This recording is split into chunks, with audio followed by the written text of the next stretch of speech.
Assalamualaikum warahmatullahi wabarakatuh. Hai guys, kami dari kelompok 6 akan mempresentasikan hasil diskusi kami mengenai peralatan tangan pekerjaan konstruksi kayu, yaitu pahat. Tugas ini dibuat untuk memenuhi mata kuliah alat perkakas dengan dosen pengampu Bapak Tamrin. Baik, langsung saja, perkenalkan, nama saya Rio Tridardani, NIM K1522067.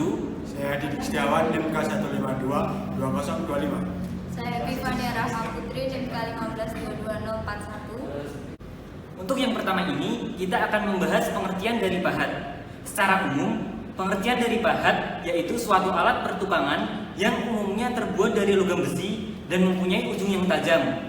Dengan ujung yang tajam tersebut, dapat melubangi serta mengukir berbagai macam benda keras seperti logam, kayu, maupun batu.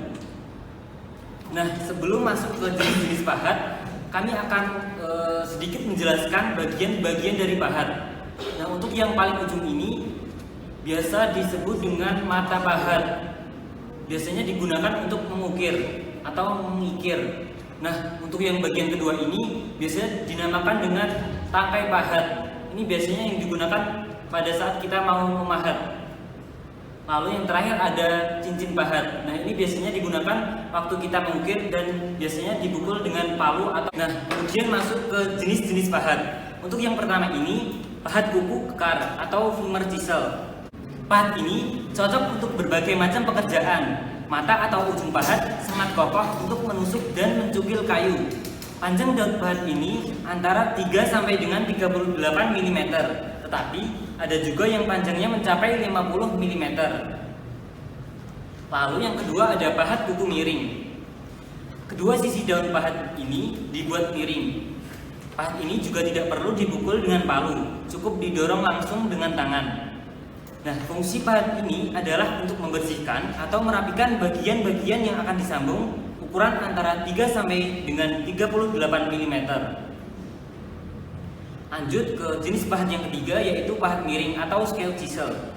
Pahat miring bersudut 60 derajat. Pahat ini digunakan untuk pemotongan halus pada serat kayu yang sulit. Ujung pahat digunakan untuk membersihkan sudut-sudut aneh dan janggal. Panjang daunnya sendiri yaitu antara 12 sampai dengan 25 mm. Yang keempat ada pahat pengupas atau biasa disebut dengan paring chisel. Daun pahat dibuat panjang untuk membersihkan atau merapikan bekas pemahatan pada bagian dalam atau bagian-bagian yang lebar, sehingga posisi pahat tetap rata dengan permukaan kayu. Nah, yang kelima ini ada pahat bubut. Dalam pekerjaan membubut diperlukan alat pemotong yang berfungsi untuk mengiris, menyayat, atau menggaruk dan membentuk benda pelatihan. Untuk pahat bubut sendiri ini ada berbagai macam jenisnya. Yang pertama ada pahat kuku besar.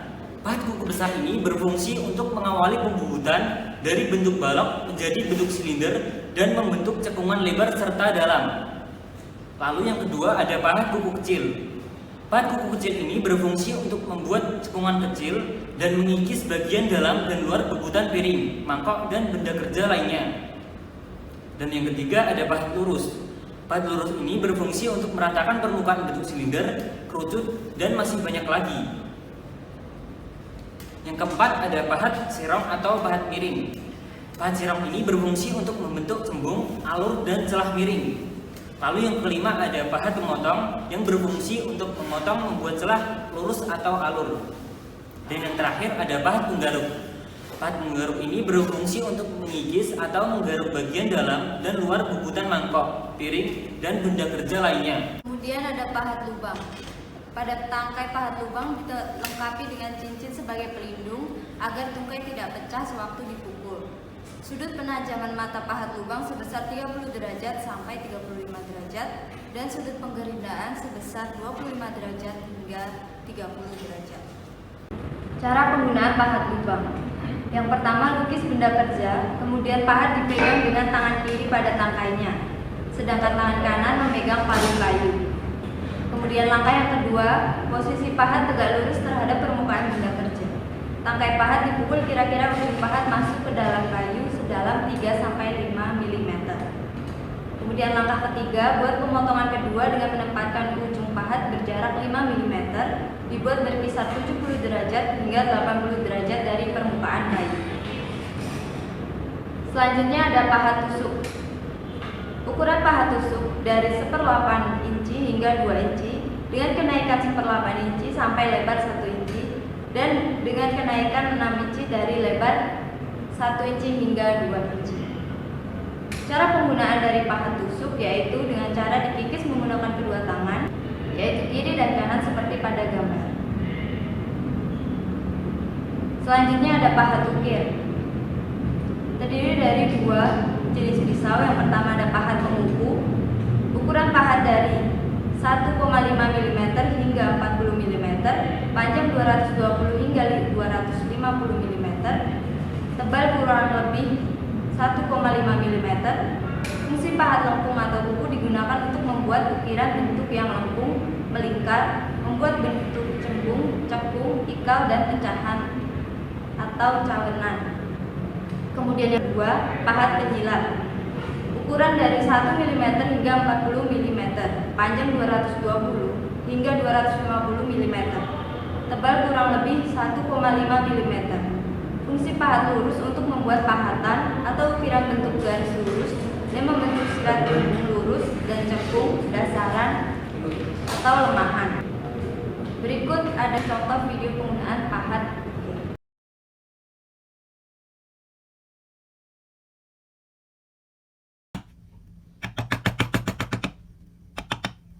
Nah, ini kan dari sini, ini kan sudah agak melebar. Sudah melebar, jadi harus diganti lagi, teman-teman.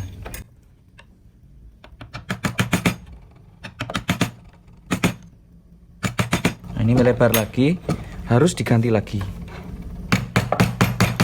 Nah, ini sudah nyakar, teman-teman. Dari sini aja sudah nyakar ini ya. Nah, ini udah nyakar nih, udah nyakar dari sebelah sini. Berarti kan ya, ini ya. Nyakar. Jadi harus diganti lagi yang agak besar. Misalkan langsung saya ganti yang agak besar nih, segini.